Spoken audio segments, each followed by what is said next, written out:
Hello team, welcome to another ATP Geopolitics video with myself, Jonathan MS Pearce.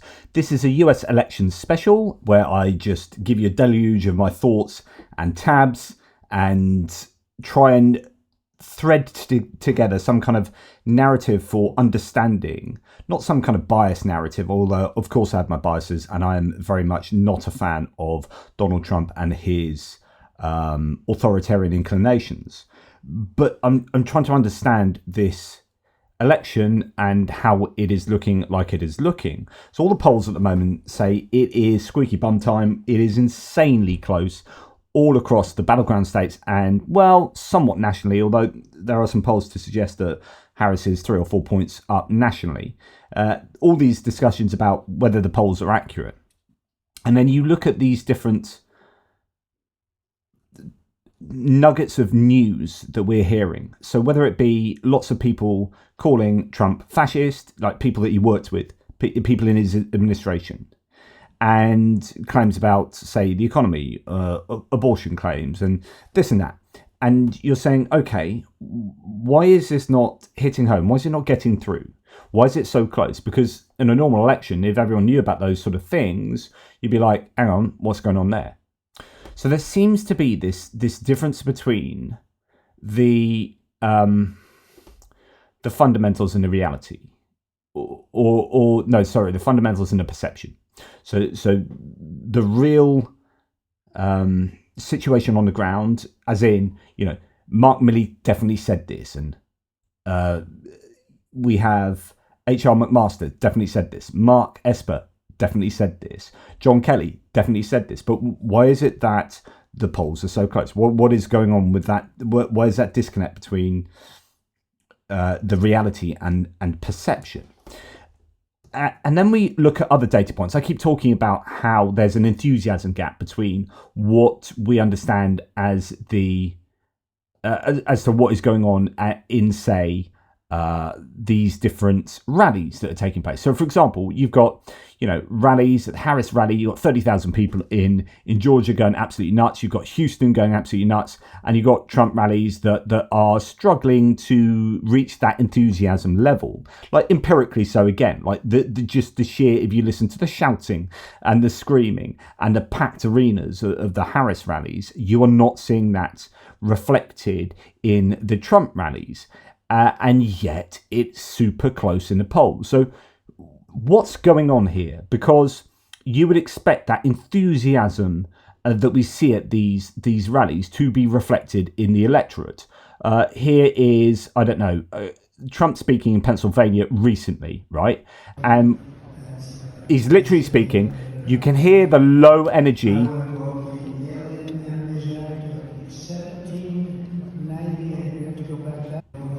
So talking about the 1798 thing, a real low energy event. And honestly, people are leaving and the seats are half full. So what is going on there?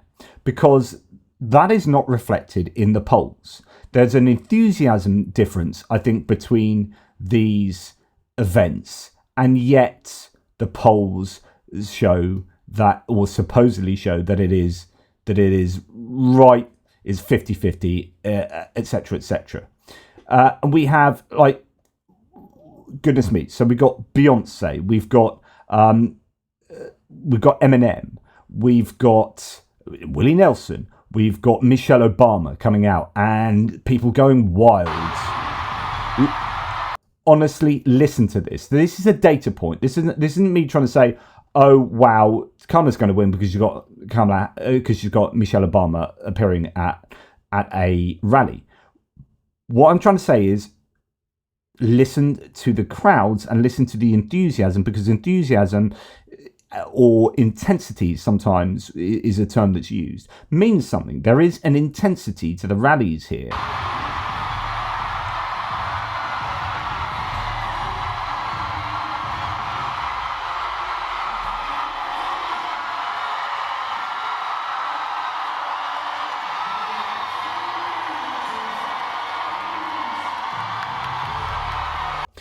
And her speech, she absolutely killed it, right? So, you got Eminem speaking and then you've got Obama coming on and rapping Eminem. Like, so let's listen to this.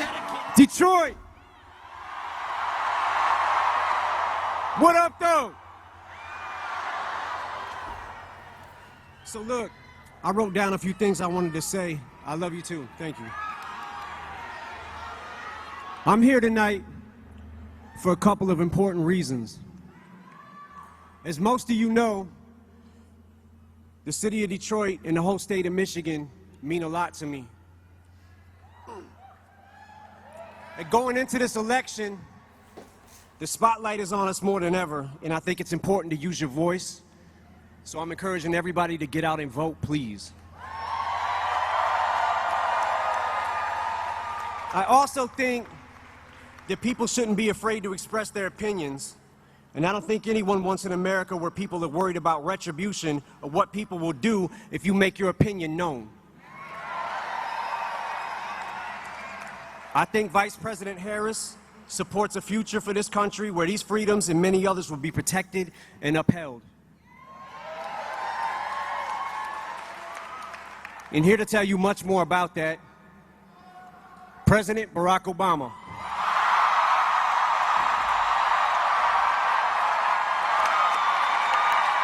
So again, we have an incredibly enthusiastic crowd. So the question is this enthusiasm reflected in a general electorate? And if not, why not? Is this just the core supporters of Kamala Harris and Tim Walz and the ticket there that is not reflective in a wider situation?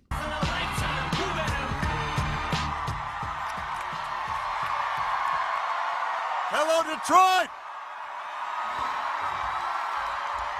This is a masterclass, by the way. Are you ready to go?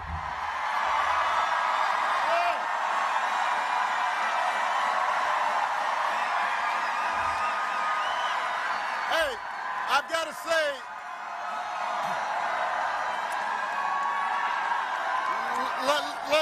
let me just say, let me just say,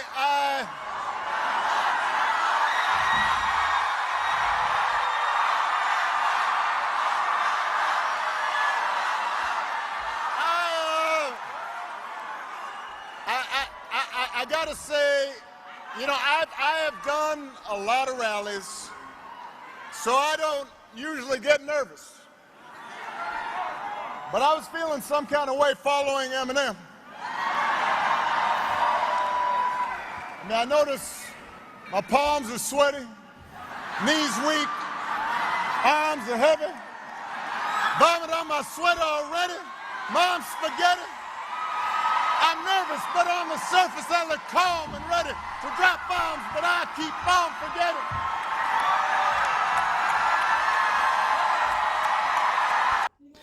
This guy is amazing. Rhetorically, he's an orator, one of the greatest of all time, really. So his intonation, his timing, he is rapping, obviously Eminem there. And that is, the crowd is going nuts for it. Right, okay, so he's good at speaking, whatever. Point is, we have this enthusiasm hotbed at these rallies. Is it just that you have these high propensity, maybe high information, certainly highly engaged voters that are feeling this, but almost like as soon as you leave the arenas, it kind of stops there? You had 1 million people, though, applying to go to the Houston rally where Beyonce was appearing. That's another data point. There's an enthusiasm there. How widespread is it? Okay, let's go back to where I was going to really start, which is, okay, you've then got these other points. It's not just enthusiasm. There are these claims, little bites of knowledge, if you like, about the policy agendas of each side. Trump's plan would cut the GDP by 8.9%. that's roughly twice the amount the GDP went down during the financial crisis. So it'd be looking at something between a recession and a depression, says Steve Ratner. Okay, so, that's one analysis. But how many people know about this or have engaged with that? How about this? 64,000 women and girls became pregnant due to rape in states with abortion bans, a study estimates. This research letter, published by the JMA Internal Medicine, a journal, estimates that nearly 520,000 rapes were associated with 64,565 pregnancies across 14 states. But of course, when you're talking about abortion being on the line here and reproductive rights and freedom to access these services, of course, that is an incredibly important data point. But again, is that getting lost? Is that being communicated in the right places? There you've got NBC News. How is it we're not maybe seeing an electorate that is knowledgeable about these nuggets? You've got Michelle Obama here. Again, well, I've already referenced her. Let's just hear 50 seconds of her speak. So I hope you'll forgive me if I'm a little frustrated that some of us are choosing to ignore Donald Trump's gross incompetence while asking Kamala to dazzle us at every turn.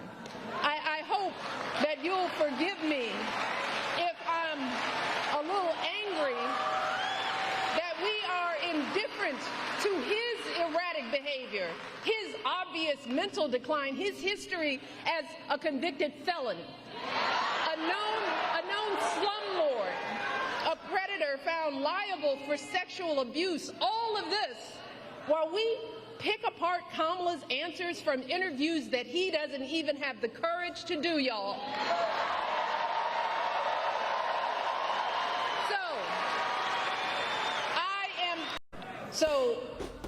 Her speech absolutely destroyed Trump. But the question is, who's hearing that? So that's not going to be shown on Fox News. So the people that need to hear that are precisely the people that don't hear that. And that goes some way to explaining this disconnect. Here on CNN, we've got Mark Cuban saying this point, and this is a point that we're going to come to in some way to explain why people are not knowledgeable of this, or at least how they're not knowledgeable about it. He's a team leader, as opposed to Donald Trump. We don't vote for team. We vote for yes, presidents. We do vote we for vote team. for presidents. No, we vote for, if you're smart. Who's on the ballot? Who's on the ballot obviously leads the way, but who's on your team makes a big difference. On one hand, you have Donald Trump, where 40 out of 44 of his staff just turned against them. I've never seen that happen to anybody in any circumstances, ever. I've never seen a company like that, ever. Not just turned against him, called him a fascist. I mean... Yeah, I mean, his cabinet just went, you don't belong in government at all. What does that say? Whereas with Kamala Harris, you don't see that. In fact, you see her putting together a good team, together a team. And that's a really good point. So if people knew that 40 out of 44 of his administration do not endorse him, surely you would see a difference in the polls. What is going on? Jake Tapper here says about this same bunch of people in an interview with, oh my goodness, like this is one of those interviews where you just want to jump in and throttle JD Vance, including the former vice president Mike Pence. All of these people have this horribly damaged worldview, and they're all just going after Donald Trump because they want to send people into war. So what he's doing here, Jake Tapper did really well in this interview, but of course, JD Vance.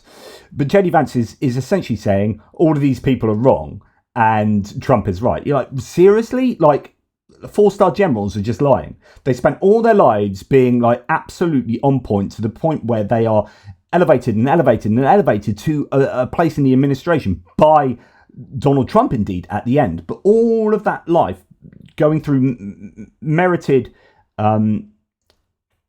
promotions, right? And then suddenly they're all wrong. All these people are wrong. That's what Jake Tapper's essentially saying. It's a really good point. It's like, from a probability analysis, it's insane to believe Trump and Vance over these people. It's just not warranted. That's really your argument? Absolutely. It's not like these are conservative. Absolutely, that's my These argument. are not Jake, conservative all of Republicans. These aren't all conservative of these Republicans who people, are Jake, concerned about Donald Trump. They're not. That's all not of right. all of these people, Jake, they came into office thinking that they could control Donald Trump. That when he said he wanted peace in the Mike world, Pence thought he could control Donald yes, Trump? he did. And when he found out that Really? when he found out that he couldn't, they all turned on Donald Trump. And so on and so forth. But the point is, do the general electorate know of this? And of course, when it comes to Fox News, what you then have is Trump's platform and his explanation of these people. And of course, if you scratch the surface here, it means that he is, because he said previously he had employed all the greatest people, he employs only the best, and then he subsequently sacks loads of them because they're obviously not the best, or maybe it's him. They have some dope like Bolton and this stupid General Kelly is dumb as a rock. This was his chief of staff. The guy he's now calling dumb as a rock is a 4-star general, gone through his life being far, far more knowledgeable about pretty much everything than Donald Trump has ever shown himself to be, right? Here is someone who's clearly not dumb as a rock. And I think it's insanely insulting to say this. But if you are a dyed-in-the-wool MAGA fan, you are gonna suck this up, and unquestioningly, and that's the problem. They have these people, they get front. I get 400 people from my administration, the biggest people. They're saying he was the greatest president. They won't write the story about it. But we understand. In the meantime, we're in first place and they're not. So somebody understands. Because they're fake news. They don't write the story. And so it's worth, again, reminding ourselves of the level of enthusiasm here. So yeah, there's some cheering here, but we're not hearing what we heard at those other rallies. And great people, too. They're great people. But they know that under my leadership, we will have peace through strength. And that's what we had. We didn't have any wars other than we took out ISIS in record time because we have a great military. Not the ones that you see on television, the dopes. Like Milley and Mattis and these guys, real dopes. They have some... And of course, those are the people that he employed. And then we have the accusations of being authoritarian and fascist. We've had Milley saying it, we've had John Kelly saying it, and then we've had all these other people intimating exactly the same kind of thing. H.R. McMaster, Mark Esper, etc., etc., etc. Mike Pence. This guy's unstable. You can't do this. And then you had Jake Tapper putting, as you would expect a journalist to do, putting Kamala Harris on the really. Putting her under the cosh here by saying, putting her on the spot by saying, do you think, or is Donald Trump a fascist? And she had to say, yes, I think he is, because I believe what these people are saying and look at the evidence, etc., etc. So then you had the Trump team kind of going, oh my goodness, I can't believe she called him a fascist. This is terrible. This is terrible. This is the kind of why there are all these assassination attempts, etc., etc. And this is just delightful because, of course, the evidence is overwhelming that Donald Trump uses that rhetoric all the time. And this is what they did a supercut and played it to Lindsey Graham. Now, you have been very critical of the generals, two of them using the word fascist. ABC News. Mitch McConnell and Secretary and Speaker Johnson have been very critical, saying this is inciting violence. How dare you call Donald Trump a fascist? Let me just play you a little bit about what... And Lindsey Graham. So they've got compromise on Lindsey Graham. Everyone knows about this. He's in the eyes of the conservative right, he'll be seen as a sexual deviant. At least as according to all the rumours and people who have actually come out and outed him. Goodness me, there's a rabbit hole I will never forget. I didn't realise. So the person, should I go down this route? Probably not. One of the people that outed him some years back did so on Twitter, and I followed that person. I didn't follow them. I clicked on that link and then went down this rabbit hole, and that was when I first realised that Twitter allows really explicit stuff on Twitter. You don't realise you can actually see everything on Twitter, and that was the first time I realised that. I was like, what? So if my kids went on Twitter, they could just see this stuff if they just, came across it. It's just, anyway, that was a person who publicly, from experience, outed your man Lindsey Graham. So the point being that Lindsey Graham says stuff that's very Trumpian, and I don't think he believes it for 1 minute. And that's what that smile is. which is I understand that that what you are saying is absolutely correct, that Trump uses this language, and I have had a go at Kamala Harris for using this language, but I know it's pretty disingenuous. That's what that smile is. Let me just play you a little bit about what Donald Trump has had to say about Kamala Harris. The true divide in American politics today is between these far-left fascists led by Harris and her group. We have a fascist person running who's incompetent. She's a Marxist, communist, fascist, socialist. Of course, that doesn't make sense. You cannot be a Marxist, communist, fascist, socialist. Like, you could argue you can be a Marxist, communist, socialist, but throw fascist in there and you've gone to the other end of the spectrum. So, like, it doesn't make any sense. But that's the rhetoric. She's not actually a socialist. She's gone past that. Somebody's got to explain this woman. There's a radical left Marxist, communist, fascist. So why don't you ask me, do I think Kamala Harris is a fascist? No. Do I think she's a communist? No. I think she's the most liberal person to ever be dominated by a major party. But what he's not doing here, and this is a classic, switcheroo or switch come there, is like, okay, let's talk about this is what I want to talk about, because you've cornered me and said, how do you explain this double standards? And Trump is, you guys are saying it's terrible that she's calling him a fascist, and yet he is calling her a fascist. And here are all the examples of him calling her a fascist. What do you say to that? And he goes, she's the most liberal. Like, that's what I want to focus on. Of course, doesn't actually deal with the question. But the point there is incredibly important. And then you have these other situations. Does the public know about this? So this is, again, the Logan Act that we've heard a lot about, which is, with Elon Musk and Donald Trump speaking with Putin on regular occasions, or this person, that person. In this case, it's Netanyahu. Acting diplomatically on behalf of the US without the permission to do so is in contravention of the Logan Act, and therefore, you can be done for that. Bibi called me yesterday, called me the day before. We have a very good relationship. 2 days. And I have to say fortunately, they didn't listen to Biden, because if they listened to Biden, they'd right now be waiting for a bomb to drop on them. And they did their own work. They did not listen. They couldn't listen because what he was asking. In fact, just the other day, they said to him, are you okay with what they're doing? Well, I don't want them to attack the nuclear, and I don't want them to attack the oil. I said, really? That's sort of the opposite. If you go... So there he is admitting that he's talking regularly to Bibi Netanyahu. Okay. Now, let's go towards answering this question somewhat. Here's a random Tyler Norris, whoever you are. Okay. I've just canvassed around 50 homes in Rougemont, North Carolina. My key takeaway is most people do not know about General Milley and Kelly's warnings on Trump's. So the accusation he's a fascist and all the other language around that, all the other claims from these people. And you can probably expand that to Mark Esper and H.R. McMaster and etc., etc., etc. All of these people, their claims about Trump. I've been to 50 houses. No one knew any of this.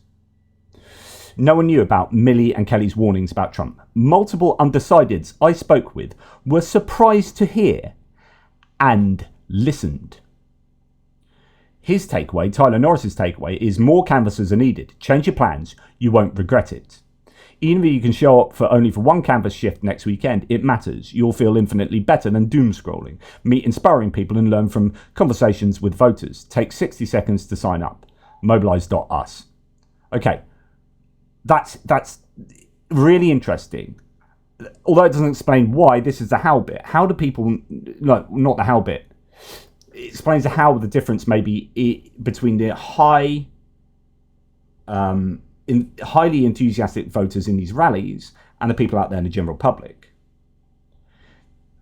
The people out there in the general public, to a large degree, just don't know.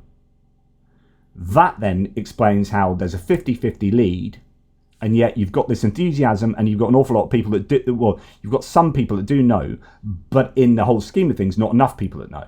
So you and I, we have these conversations, and I'm saying, oh my goodness, X has said this, Y has said that, Trump has said this, and that's absolutely disgusting. JD Vance said this, and that it's absolutely disgusting. But of course, Fox News won't be showing their electorate the bad things that Trump says and the bad things that JD Vance says, or they everything is interpreted through the lens of Fox News to its viewership. And that leaves an electorate who is largely ignorant because they are not anymore. We now know that people generally are not getting their information from mainstream media. We may decry mainstream media, but my goodness, mainstream media does a job. And what it does is it publishes things by being beholden to regulation on publishing. But if you're getting your news from Twitter, and this is exactly how people like Musk go about, running the platform, is they run it on a basis that it's not a publishing platform. Twitter is not the publisher, and therefore they're not beholden to regulations. So therefore anything on Twitter goes. If you're getting your news from Twitter, I often do, but I know what I'm doing with news sources, etc., etc. But a lot of people are just, you get into your rabbit hole and echo chamber, and you then get sucked in. It takes you either one way or the other, further to the left, further to the right. It's not really going to draw you to the center ground, Twitter, unless you make a habit of looking at left and looking at right wing sources, and then it will give you a bit of a mix of everything. But the idea is that you will not have a proper sense of the reality of the fundamentals I was talking about earlier. So your perception is warped, and that goes a long way to explaining the difference between perception and reality. And here's a point from Rick Wilson from the Lincoln Project saying, so this is a conservative who is like an anti-Trump conservative. Fox is by far the largest media outlet in America. So when we talk about mainstream media, sorry, I interrupted myself. So we must, while we criticize mainstream media for not doing X, not doing Y, they're incredibly important because they actually do a much better job of relaying news in a responsible way. I would say that Fox News has now gone to infotainment rather than news, and that is something of a problem. But don't be hypercritical of mainstream media without realizing that you should be applying that to social media even more so. Like, social media has absolutely no qualms about feeding you whatever the algorithm thinks you should be listening to. So Rick Wilson says, and when it comes to mainstream media, so this is a reaction to Elon Musk. Elon Musk says the extreme left-wing bias of legacy media is because journalists these days are extremely left-wing.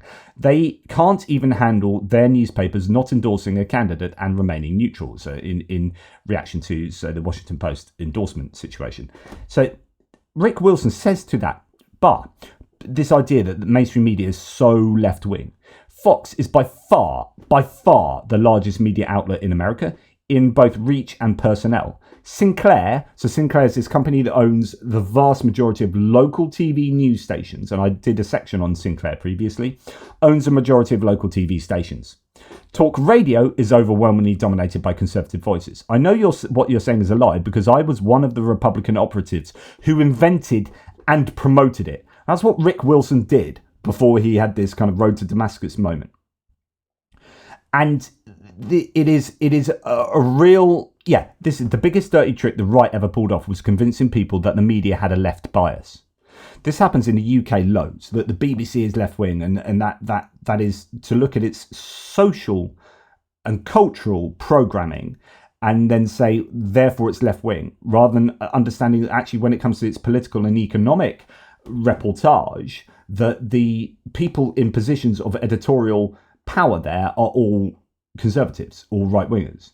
I remember when James O'Brien had a role on Newsnight, and he was quickly offed because he was quite left wing. But when Andrew Neil and John Humphreys and Nick Robinson, actual political editors on the BBC saying their things, it's fine. So people don't understand that. But then when you look in the UK, you say the Daily Mail is what Fox is to the American TV market, the Daily Mail is to the print media market and the online media market. It has huge reach. It's actually the world's biggest news source, isn't it? It used to be Daily Mail and Mail Online together.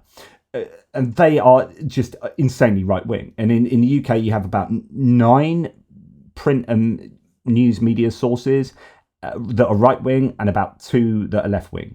And those 2 that are left-wing have very small readerships. And so the idea that the mainstream media has a left-wing bias is empirically incorrect.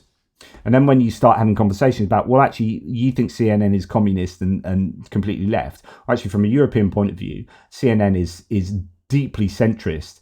And actually, you could argue in some manner it is pro-corporatist. You could argue it's part of the corporate, slightly to the right, actually, from a European point of view. Whereas people in the right in America say CNN is deeply leftist, etc., etc. So the point is that there is this media landscape in the US that is stopping people getting a real sense of what's going on. So when you do have Mark Milley and John Kelly saying these things, the people are not hearing it. And then we have this situation, and because the silver lining to my cloud in terms of what's going to go on in this election, because the polls seem to be so freaking tight, and yet we have this absolute torrent of Republicans who are coming out and saying, I am not voting for Trump, I am endorsing Harris. So let's just go through some of them. So here we have while Kesha's mayor announces he's endorsing Kamala Harris live on TV. Joe Biden in 2020 or on TV. Kept that to himself. For other offices, he says he votes Republican more often than not. Now this red city mayor's publicly endorsing blue for president. I am terrified of Donald Trump becoming our next president for all the reasons I've indicated. He's already been impeached twice. He's been convicted of felonies, etc., etc. So you get the reasons why he's doing that. Now, this is on a local Fox TV station, but does this reach the wider audience? Here we've got former deputy chair of the Minnesota Republican Party has voted for Harris, country over party. As a proud Republican, I voted in Minnesota today for Kamala Harris and Tim Walz. This isn't about left or right. It's about what is right. To my fellow Republicans, this is your time to choose to let's make history. Okay, so that's another one. We have of Pat Toomey, Senator Pat Toomey, former Republican senator from the critical battleground state of Pennsylvania, has announced he will not endorse or vote for Donald Trump. That's huge. I don't think he says he'll vote for Harris, but he won't vote for Donald Trump. So basically you get 2 points for voting for Harris or for the other side and 1 point for not voting for your party, as in it's worth 1 vote. So this is a zero-sum game approach to voting. If I'm Republican and don't vote for Trump but vote for third party, then that's 1 less vote for the Republicans, but it's not a vote for the Democrats, so it changes it by 1. If I'm a Republican that rejects Donald Trump and then endorses Kamala Harris and votes for Kamala Harris, there's 1 less for Trump and 1 more for Harris. So I know this is like teaching your grandmother to suck eggs, this is obvious, but like it's really important that here is someone's gone halfway. This is kind of a George Bush type thing. I'm not endorsing Trump, but it doesn't mean that I am endorsing Harris. So from a voting point of view, that would be worth 2. But anyway, Pat Toomey doing that is huge news, or should be huge news. In a stunning moment, Republican State Senator Rob Cowles from Green Bay, Wisconsin, just announced he's voting for Kamala Harris. This is huge. It should be huge.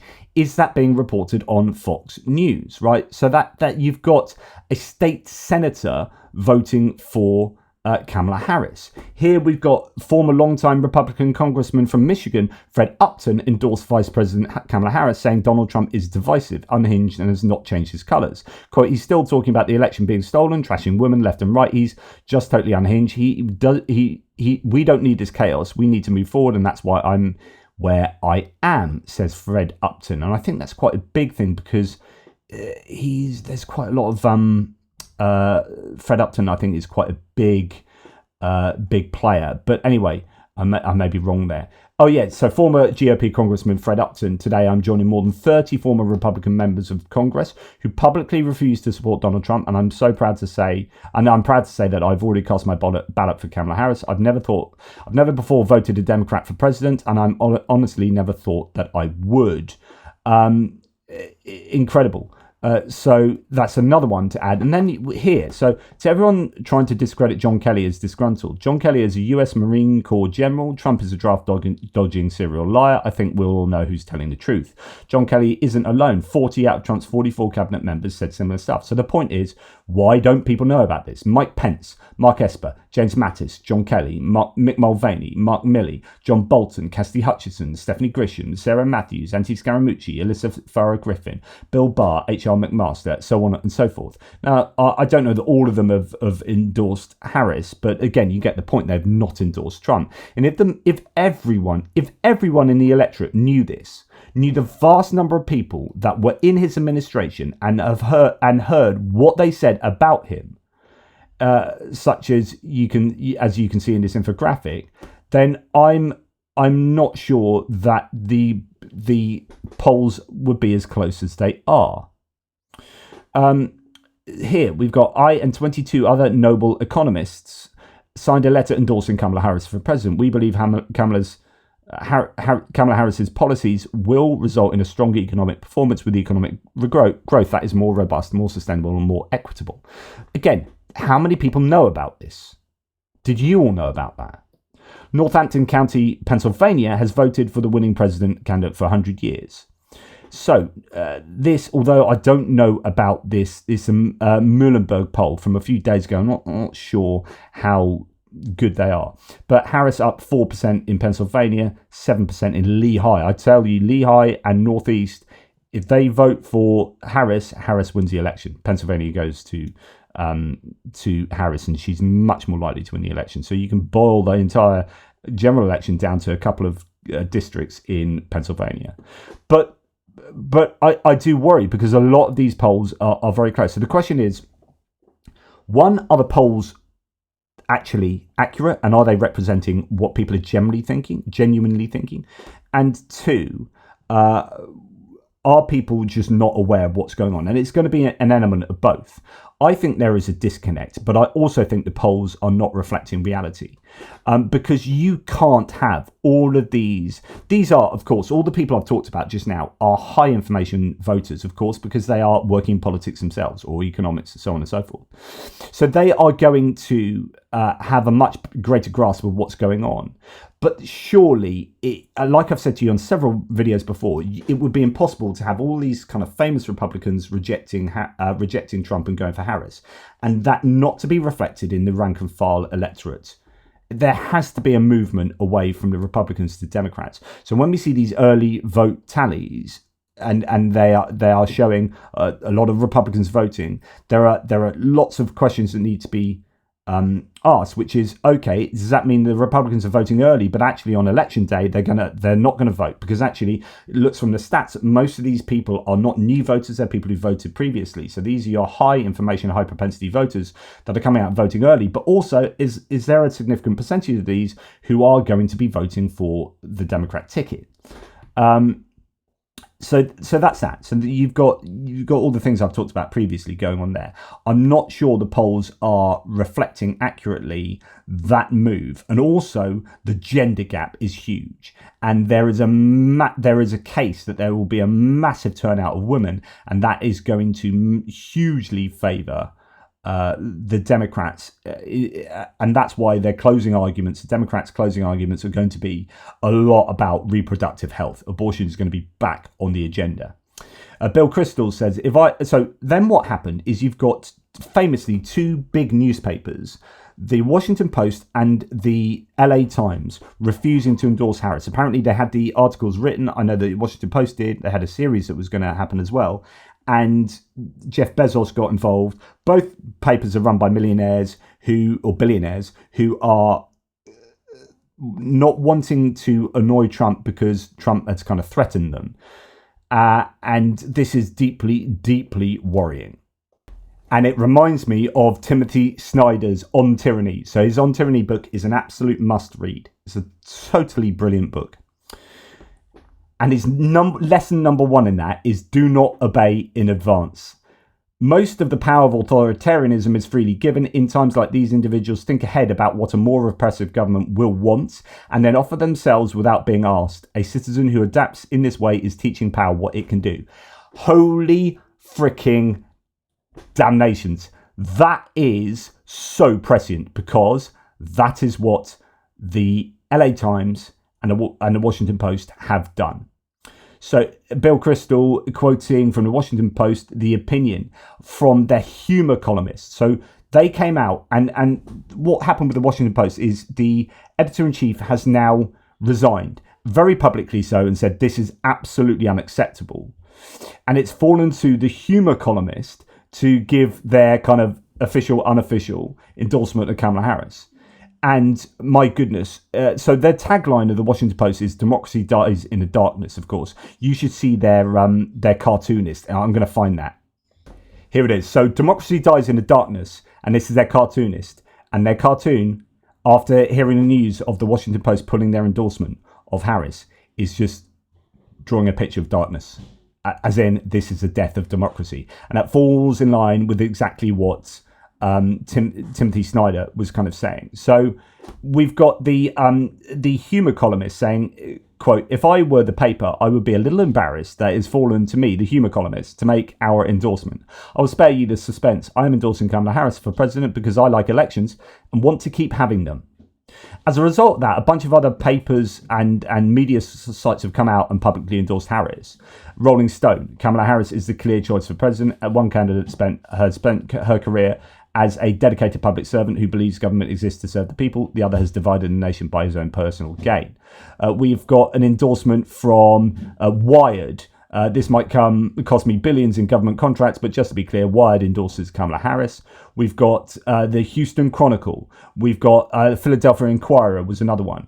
And so what's happened with the Washington Post, and same with the LA Times, but certainly the Washington Post, this within 8 hours, 60,000 people have cancelled their subscriptions. You see this kind of screen grab all over Twitter at the moment, with lots of famous people from Stephen King to whoever cancelling their subscription. A friend who works for the Washington Post marketing department says there's a hashtag WAPO meltdown in their business unit following the news, as digital subscriptions cancellations have hit 60,000 barely 8 hours after the decision not to endorse. Cancellation rate is unprecedented, and we're barely 24 hours into it.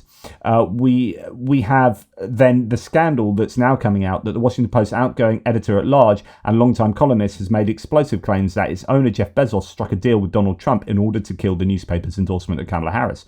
Robert Kagan, who resigned from his position on Friday after more than 2 decades at the publication, told the Daily Beast that Trump's meeting with executives of Bezos's Blue Origin space company, remember you've got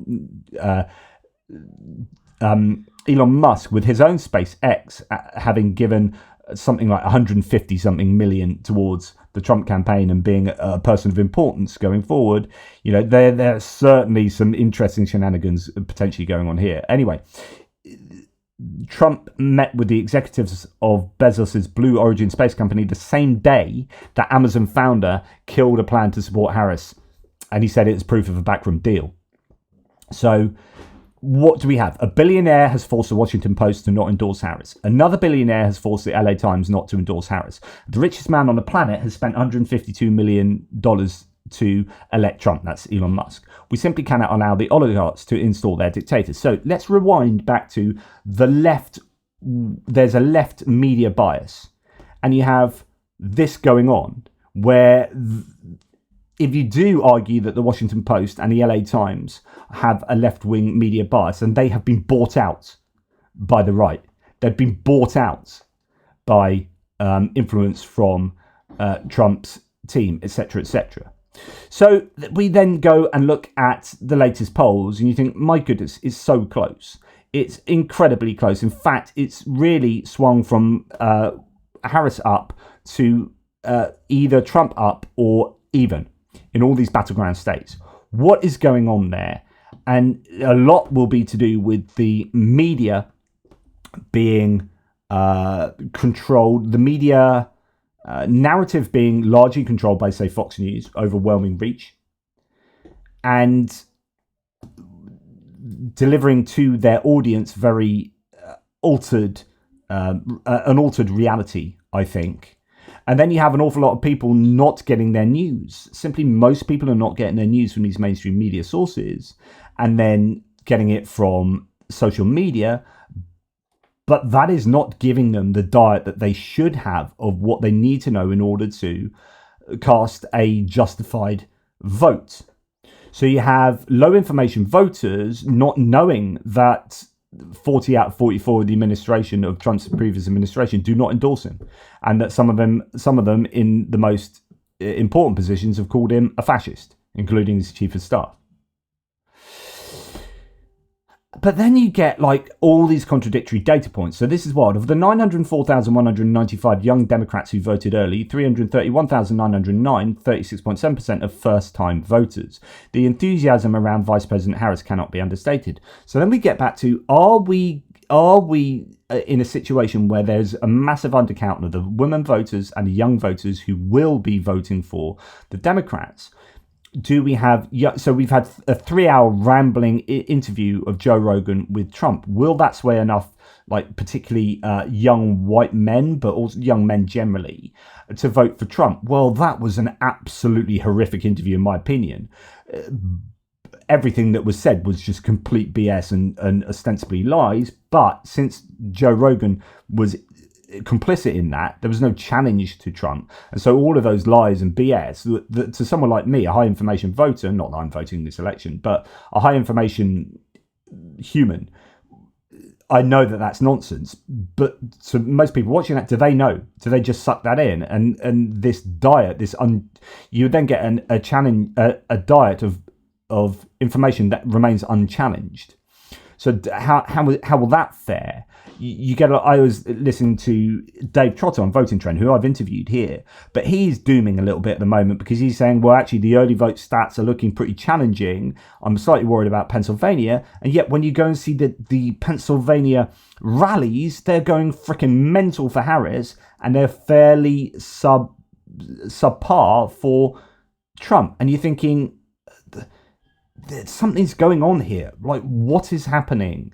And my hope is that actually that there is just a large undercounting. It's not just hope. I think there's some justification for this as well. And I think we're justified in believing that a lot of voters, a lot more voters than people give credit for, who are Republican registered voters, are going to vote Democrat. I was, in fact, let's go, and this is completely anecdotal, but I'm going to bring it in anyway. So here it is. I was just watching this earlier when I woke up this morning. A guy called Tom Worth Jr. He's, I think, a former Republican voter who is endorsing Harris and so on and so forth. Typical sort of person we want to be looking at to understand whether this is a phenomenon that has legs. And it is anecdotal, but some of you have told this to me in my threads. And when you get so many people saying this, you've got to think that something is going on. The comment thread here is full of Republicans who are, I'm a rhino, still registered Republican, voted Biden and Harris. If the early vote stats are right, it shows that more women are voting live and mail-in, and a higher percentage than in 2022. Women generally vote for Harris, obviously. As a lifelong independent, I voted for Trump for the first time, never again. All these people here are talking about these, I'm a lifelong Republican, I voted for Trump, blah, blah, blah, and I broke with the GOP over Russia and Putin in 2022, and I'm voting blue down the ballot. I know there'll be some of you out there who support Ukraine to the point where it is, you are the kind of registered Republicans who are not going to vote for Trump, and so on and so forth. Just a huge number of these comments, some really interesting ones that I was reading earlier, talking about, I can't remember, I can't find it at the moment, but just all of these comments. Now, they are anecdotes. There could even be like trolls, but I doubt it. You don't normally see the kind of detail that's put in these. One person in these comments said, look, I cycle 36 miles a day. I've done it since I left the armed forces, and it's part of my daily routine. And I used to see all of these Trump signs in previous elections. I've seen virtually no Trump signs, and I've seen a whole lot more Harris-Vance signs. So again, anecdote, but that's an anecdote we keep hearing of the Trump versus Harris signs in your yard, and lots of you guys have been saying this in the threads as well. So again, if that is a set of data points, and if we're going to trust those, if these are real, truthful anecdotes that people are experiencing, then that is another data point. So if it's true that there are far, far, far fewer Trump signs than there ever have been in previous elections, then what does this say about what people are really thinking, and whether you are going to actually have a move from the Republican? You're going to have a move from of registered Republicans towards a Democrat vote. Pennsylvania mail-in absentee voting update. So this is from a couple of days ago, actually. But you had like almost double the Democratic than Republican votes or there. Now, again, are you just moving people that are going to vote, from voting in person to voting early, or early in person or by mail, and therefore you're going to have fewer voting back here? And so there are still lots of questions about this, and this is Pennsylvania. It's not the case in Georgia, North Carolina, and certainly Florida. So people talking about how Texas can move, and then other people saying no, it's just not going to happen. So that there is so much conflicting data out there. Democrats have doubled Republicans for mail-in ballots returned in Pennsylvania. This again was from a few days back, 366,000 cushion. But again, will that be? What are those people voting early? Are these new voters who are enthused? Then that's really important, or is it just people that are voting early that otherwise were going to vote later? And actually you've got that situation as I explained earlier. But if it's more than anything, surely this shows there's an enthusiasm gap. But then if we're not seeing that in other states, why is there an enthusiasm gap for the Democrats in Pennsylvania but not in other states, etc., etc.? And then we got this new ABC poll out that shows Harris outperforming Biden among Black and Latino men. So for Black men, she's up 74. The 2020 exit poll had Biden up 60. But actually, I think he was higher in previous polls, though. Latino men, Harris up 27. In 20, Biden's up 23. So is this jiving with the narrative that's being put out there? So I'm going to leave you with this, and this is positive for the Democrats, but I'm still all a bit of a mess in terms of so much contradictory data. But what is definitely 100% true is that there is an enthusiasm advantage that the Democrats have over the Republicans. That is definitely there. I've seen all of the different rallies. That is 100% there. I see that enthusiasm advantage in not just the rallies, elsewhere online. And I think, I really do. And also in how the speeches are constructed and how they come across, and that kind of sense of unity and broad sense. They're trying to invite people in. And I think that allows for a much greater enthusiasm, whereas the Republicans are still going on fear and division. Now, this is what Fred Wellman says, who is Fred Wellman? Democracy advocate, Army combat vet, host of On Democracy Pod on the Midas Touch. Oh, yeah, I know Fred Wellman. Yeah. So he's good. He's a good presenter on Midas Touch. Okay. So let me tell you why I think Trump and the Republicans are screwed with just 10 days ago. 3 things. And of course, this is like, Midas Touch is very much on the edge of being like Democratic propaganda. I like it. I watch it, but there is a lens through which you see the election for sure. Okay, but let's just look at the content of what he says. 1, the ground game, and actually I agree with all these his points here. Ground game. 2, the closing message. 3, momentum. So 1, ground game. They haven't got one. They don't have one. Lara Trump nuked all the building the RNC had done.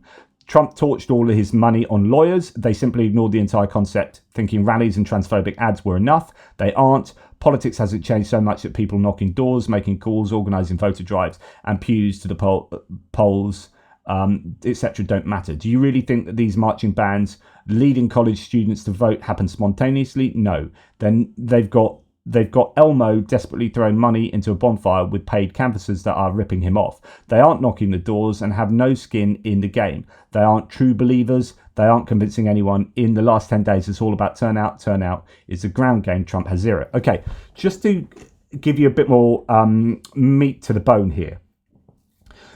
To remind you, the RNC used to do the ground game for the Republicans, and this election changed, and they outsourced it. And they outsourced it to Elon Musk's super PAC, America PAC, that has then outsourced a lot of that work elsewhere. And what you've got is people that are supposed to go knock on doors, not knocking on those doors, gaming the app and saying that where it's kind of geolocates where they are, but they don't actually knock on doors. And a lot of money has been wasted on the ground game, and it is not paid off. The move to get Lara Trump in charge of it and Elon Musk's super PAC, or Elon Musk's PAC, was a bad decision. and they've lost the ground game, and they've also been outraised by the Democrats, and the Democrats are spending that on a ground game that is working. Now, I was reading someone earlier saying, I live in the reddest town, in the reddest district, in the reddest state, and I have been door knocked by 4 times, and I've got a Ring doorbell, and I've been door knocked 4 times by, so I know, with a Ring doorbell, 4 times by Democrats and 0 times by Republicans. This is unheard of. And that's really interesting. That, and again, it's an anecdote, but it's an anecdote I've heard over and over and over again. And at some point, those multiple anecdotes have to form some kind of data point that is a bit more powerful than just it being anecdotes. Okay, so I think that is really important, and I do think the ground game is better for the Democrats. And the Republicans they're just literally not door knocking. And door knocking, as we heard earlier, is still really important. Second point is a closing message. Harris and Walz are flooding the zone with their messaging on the main issues, from Trump's fascism to women's reproductive health to expanding Medicare for caregivers. Today, Trump shit on Michigan. In Michigan, he called America a garbage can. Says the real enemies of America are within. Attacked Beyonce. All while his clown show of surrogates like Elmo, Elon Musk, are telling people things are going to be bad when he gets elected to fix things. So I don't know if you heard, but Elon Musk said things are going to get worse before they get better if Trump is elected, which is a really interesting admission. I don't know why he said that, but he said things are going to get worse before they get better. His VP nominee is a fascist dipshit who keeps saying weird stuff like his wife isn't white, but he loves her anyway, which is true. That's what he said some time back. Crazy. That's before we talk about the fact Melania and Usher are nowhere to be seen. Dude can't even get his wife to hang out with him. It's an incoherent goat rodeo of messaging up against a machine running on all cylinders. Third point, momentum. Harris is running a series of rallies highlighting different issues that have become must-see TV. She has easily over 4 million viewers on Twitter alone for each of her last 2 rallies. The Dems have an absolute flood of surrogates filling events from celebrities to the Obamas and electeds. Shapiro has been a machine in Pennsylvania, while Kemp held an event in Georgia today with like 30 people in a whole park. Trump is falling apart before our eyes. He's cancelling interviews, showing up hours late for rallies. So he did the Joe Rogan 3-hour interview, which when he was supposed to be in, was it Michigan?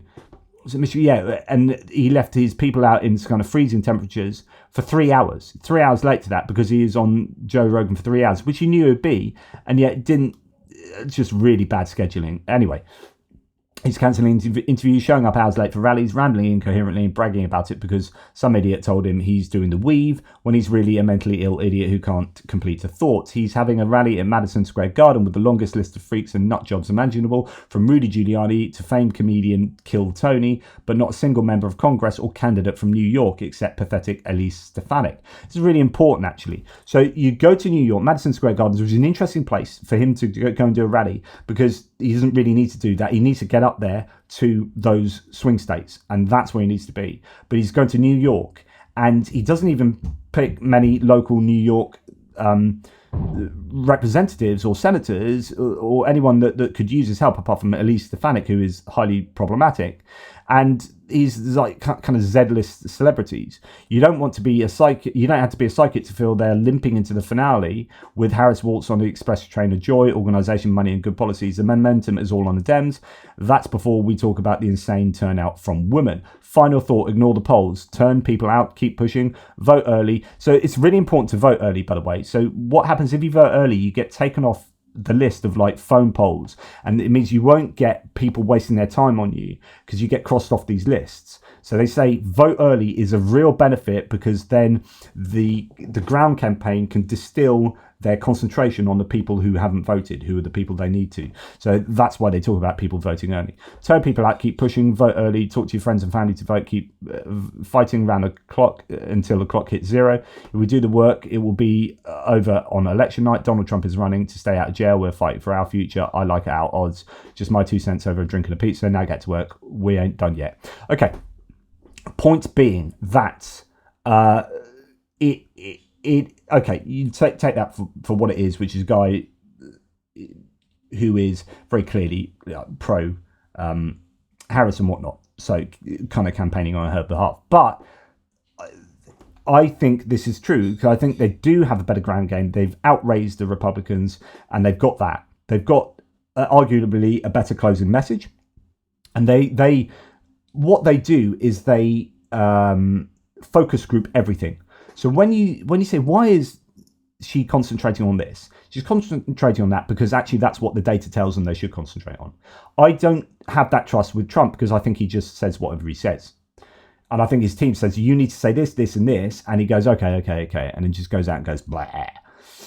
So I think they will have a better closing message that would have been road tested. And they do have momentum.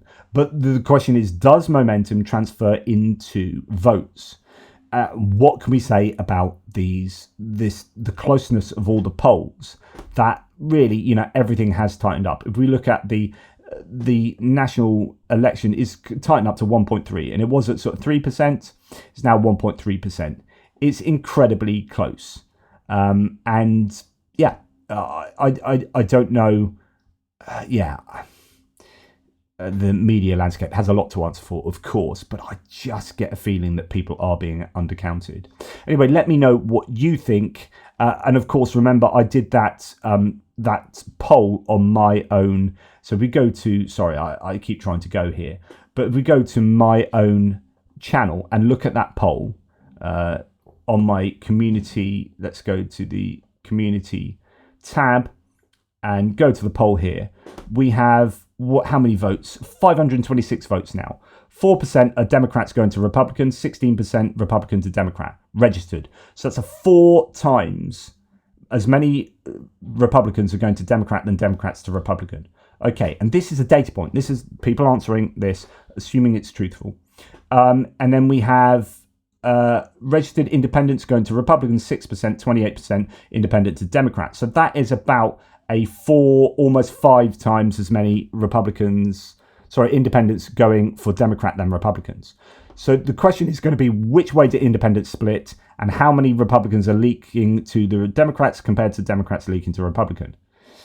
Because you can look at the early voting numbers and go, oh, woe is us, but actually those numbers don't tell you how they voted. Something like this gives you at least some picture of how people might be voting.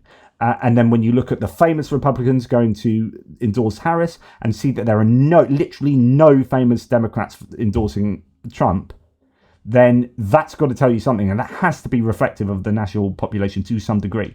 It has to. So anyway, that's my tuppence. Take care, guys. Speak soon. Toodle pips.